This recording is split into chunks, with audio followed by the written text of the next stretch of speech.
o capitalismo vai acabar. Por mais que esse seja o sonho molhado dos socialistas de apartamento, a realidade é outra. O capitalismo não está à beira do colapso. Ele está evoluindo, como sempre esteve. Mas tudo bem, vamos ver o que ele tem a dizer.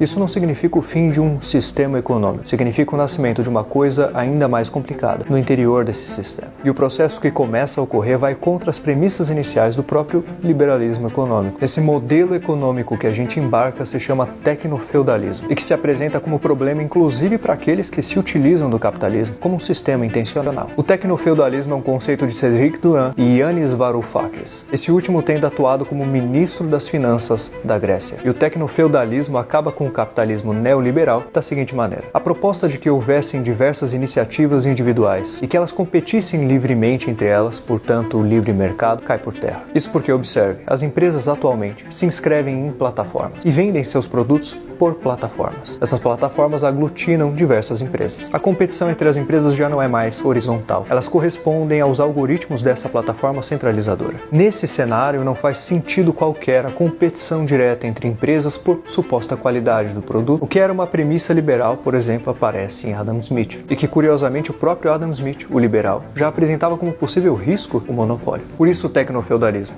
Empresas não competem entre si livremente, mas se sujeitam às regras de um único senhor feudal, em analogia ao sistema feudal histórico. Vendem aquelas empresas ou são melhor ranqueadas as que melhor se adequam às regras do senhor feudal. As 3 ou 4 grandes empresas tecnológicas do mundo.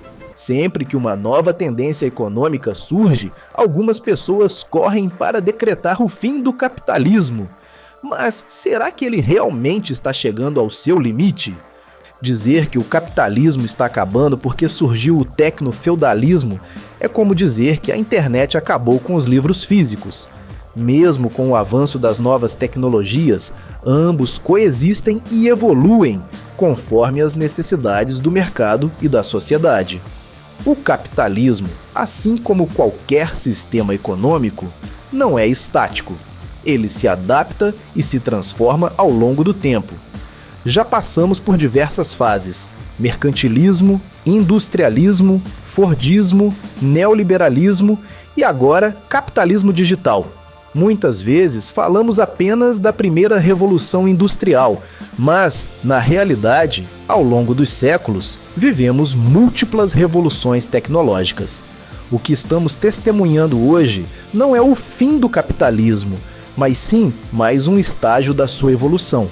Afinal, mudar é parte do próprio DNA do capitalismo.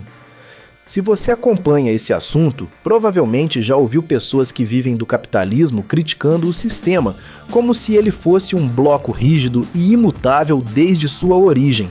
Mas essa visão está completamente errada. Seja por ignorância ou conveniência, há quem trate o capitalismo como um conceito estático para monetizar a própria crítica. Mas qualquer um que olhe além das bolhas ideológicas consegue enxergar a realidade. Uma indústria na época de Marx era completamente diferente de uma indústria hoje.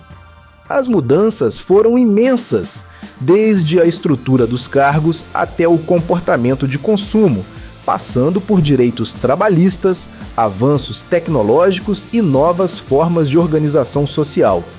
São tantas diferenças que eu poderia passar dias apenas listando-as. O capitalismo se renova constantemente, navegando entre as melhorias e desafios impostos pela complexidade da sociedade. O vídeo argumenta: o que começa a ocorrer vai contra as premissas iniciais do próprio liberalismo econômico. Esse modelo que estamos entrando se chama tecnofeudalismo e apresenta problemas até mesmo para aqueles que usam o capitalismo de forma intencional. Mas essa afirmação ignora um ponto essencial. O liberalismo econômico sempre permitiu a transformação do capitalismo. Sua base está na inovação e na adaptação do mercado. Se o capitalismo não se transformasse, ainda estaríamos no mercantilismo, sem indústrias, sem globalização e sem economias digitais. O erro aqui está em tratar a evolução do capitalismo como uma ruptura, quando, na verdade, ela é um mecanismo natural do próprio sistema. O capitalismo não está morrendo, está apenas mudando, como sempre fez. O vídeo afirma que o tecnofeudalismo acaba com o capitalismo neoliberal. Mas há um problema aqui. O termo capitalismo neoliberal não faz sentido, pois neoliberalismo não é um sistema econômico separado do capitalismo. O neoliberalismo foi um movimento histórico surgido durante a Guerra Fria, quando economistas liberais tentaram reformular o capitalismo para corrigir suas falhas e impedir a ascensão do socialismo.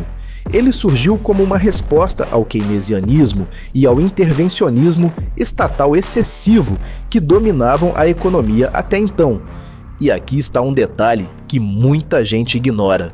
John Maynard Keynes era um liberal, mas sua visão diferia tanto da de Adam Smith quanto da dos neoliberais. Enquanto Smith defendia o livre mercado sem interferências, Keynes acreditava que o Estado deveria intervir para evitar crises econômicas.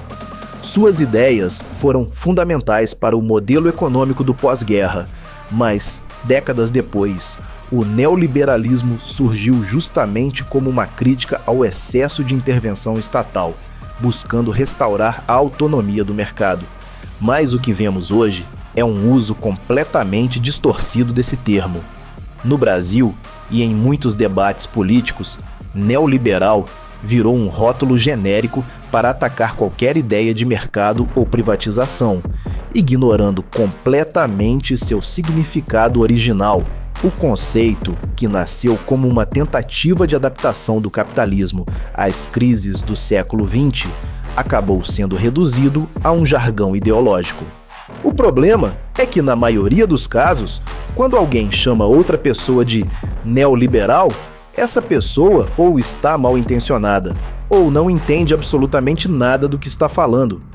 O uso do termo se tornou um atalho para o debate raso, onde a complexidade das ideias econômicas é substituída por chavões vazios. No fim das contas, quem insiste nesse discurso geralmente está preso em uma bolha ideológica, incapaz de enxergar as nuances da realidade econômica. E como já discutimos antes, quem vive dentro dessas bolhas tende a interpretar o capitalismo como algo fixo e imutável, quando, na verdade, ele continua evoluindo. O vídeo menciona Yanis Varoufakis, economista e ex-ministro das Finanças da Grécia, como um dos principais defensores da ideia de tecnofeudalismo. Segundo ele, gigantes da tecnologia como Amazon, Google e Facebook funcionam como senhores feudais digitais, controlando vastos setores da economia e extraindo riqueza sem concorrência real. Embora Varoufakis tenha influência política, especialmente entre setores progressistas, e pelo que pesquisei sobre ele, suas ideias não são unanimemente aceitas no meio acadêmico. O conceito de tecnofeudalismo, apesar de ser interessante como metáfora, carece de embasamento sólido para ser tratado como um sistema econômico distinto do capitalismo. O que realmente está acontecendo é um fenômeno conhecido concentração de poder dentro do próprio capitalismo digital, algo que já ocorreu em diversos outros setores ao longo da história. Isso não significa uma transição para um novo modelo feudalista, mas sim um novo formato de competição e adaptação do mercado. O vídeo sugere que o livre mercado desapareceu porque empresas precisam operar dentro de plataformas digitais para vender seus produtos, tornando-se supostamente dependentes delas. Mas essa visão ignora um ponto fundamental. Essas mesmas plataformas expandiram o acesso ao mercado para milhões de pessoas, possibilitando um nível de competição que antes era impensável. Nada mais seria do que o puro suco do liberalismo, onde qualquer pessoa pode empreender e alcançar um público global sem precisar de um investimento gigantesco. Vamos a um exemplo prático. Dona Sônia que antes vendia brigadeiros apenas para os vizinhos do bairro, agora pode expandir suas vendas para a cidade inteira usando redes sociais como Instagram e plataformas como iFood. No passado, ela dependeria exclusivamente do boca a boca ou de abrir uma loja física, algo que exigiria um custo altíssimo e um risco muito maior. Hoje, com o alcance das plataformas digitais, qualquer pessoa pode começar um negócio com um celular e uma conexão à internet. Outro exemplo é o YouTube. O argumento por trás do tecnofeudalismo é que a plataforma explora os criadores de conteúdo, já que eles começam sem saber se terão sucesso ou remuneração. Mas essa visão é completamente equivocada.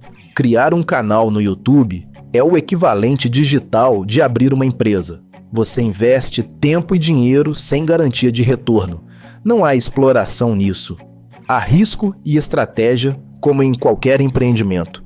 Você pode começar sem investir nada e crescer organicamente, ou pode investir pesado em equipamentos, editores e publicidade desde o início. A escolha é sua. O mesmo vale para qualquer pequeno empresário que decide abrir um negócio físico.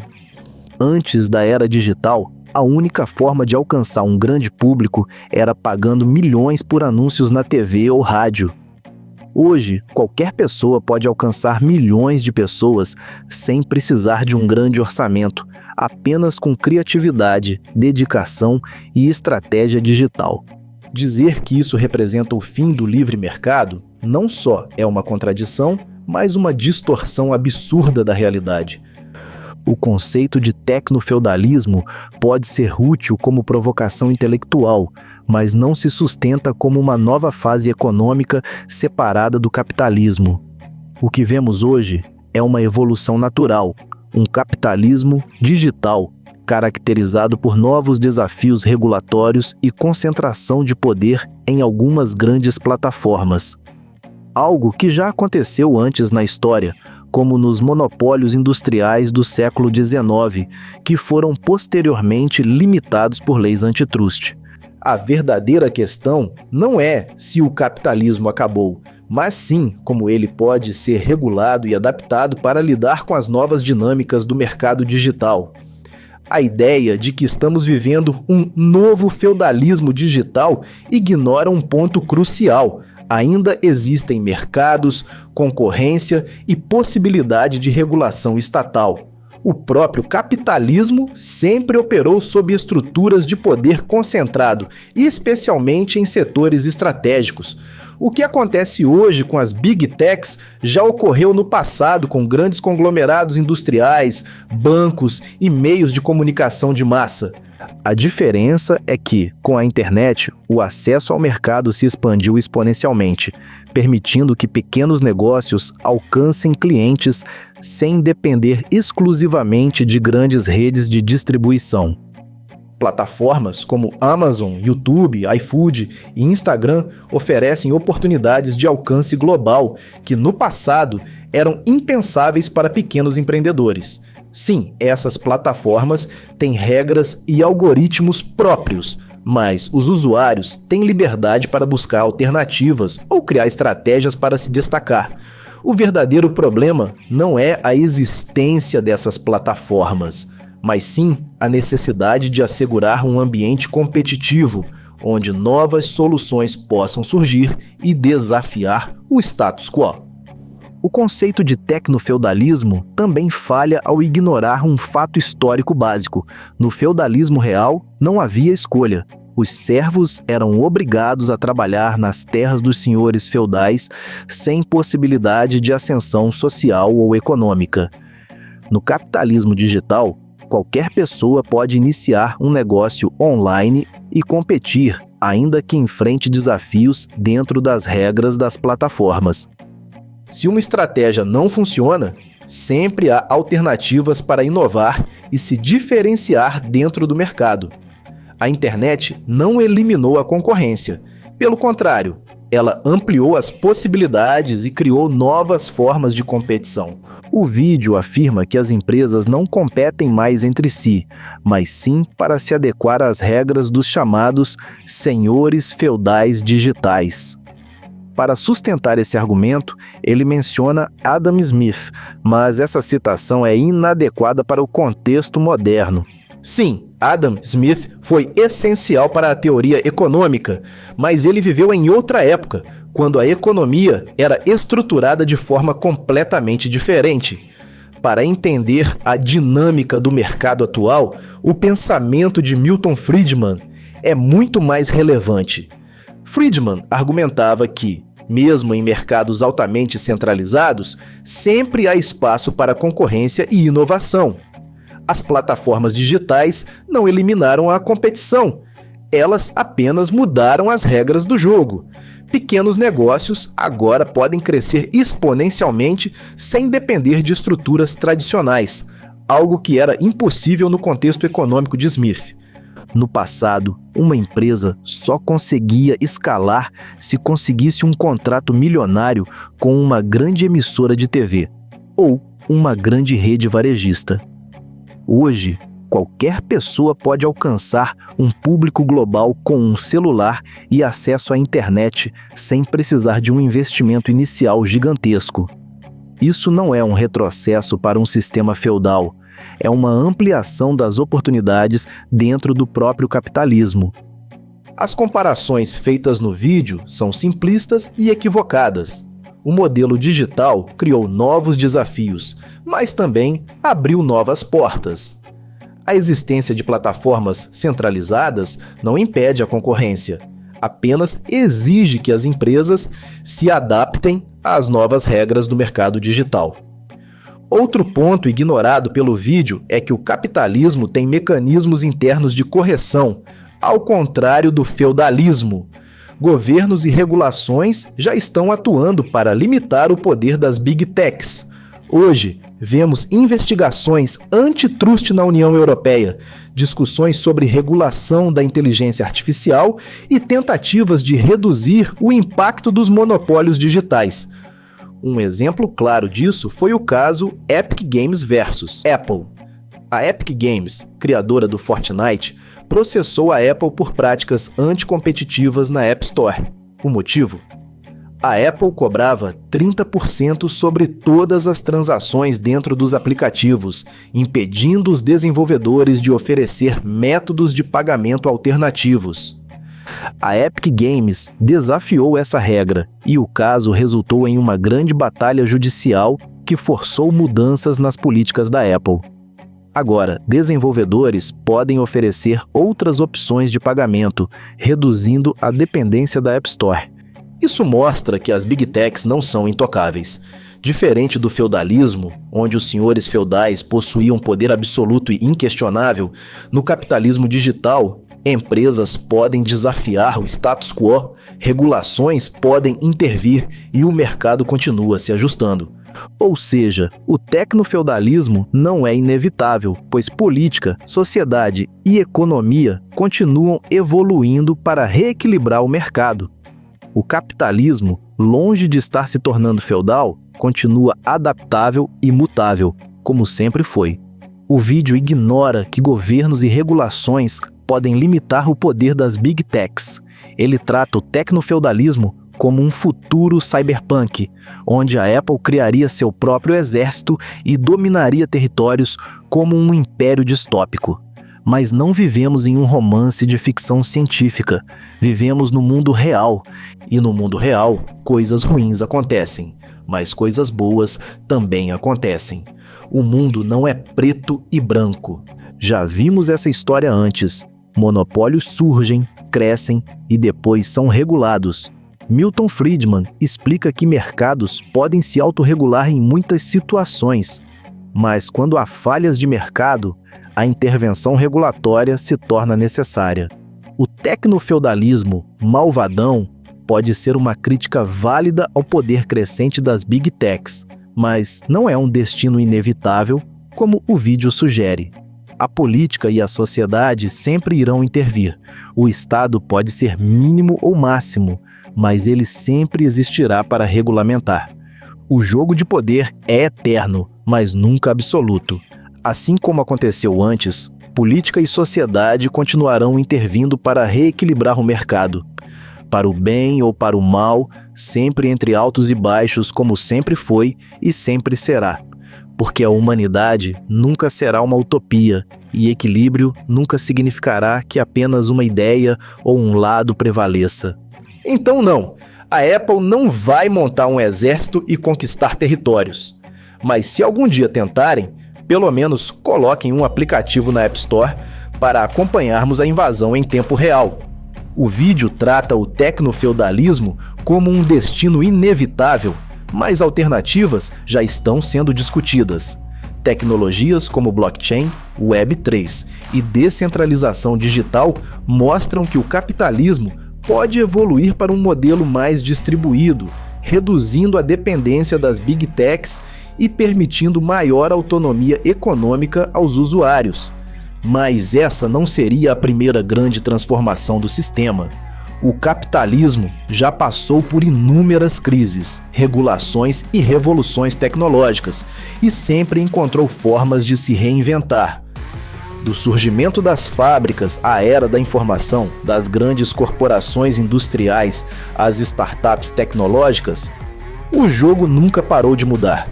E não será diferente agora. O futuro não está escrito. Ainda há espaço para inovação, novas soluções e um equilíbrio maior entre poder econômico e liberdade de mercado. O capitalismo digital não é perfeito, mas continua sendo um campo dinâmico, onde mudanças são possíveis. E no fim das contas, a questão principal não é se o capitalismo vai acabar, mas para onde queremos levá-lo. As decisões que tomamos hoje, como consumidores, empreendedores e cidadãos, moldam o sistema do amanhã.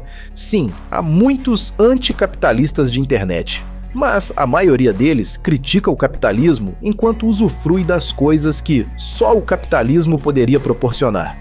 No fim, acabam repetindo falácias e frases feitas de influenciadores, que, ironicamente, também aproveitam as benesses do capitalismo para construir suas carreiras e lucrar com isso. Então, a pergunta que fica é: qual futuro você quer construir? E se gostou deste vídeo e chegou até aqui, deixe um comentário, um like e se inscreva para mais.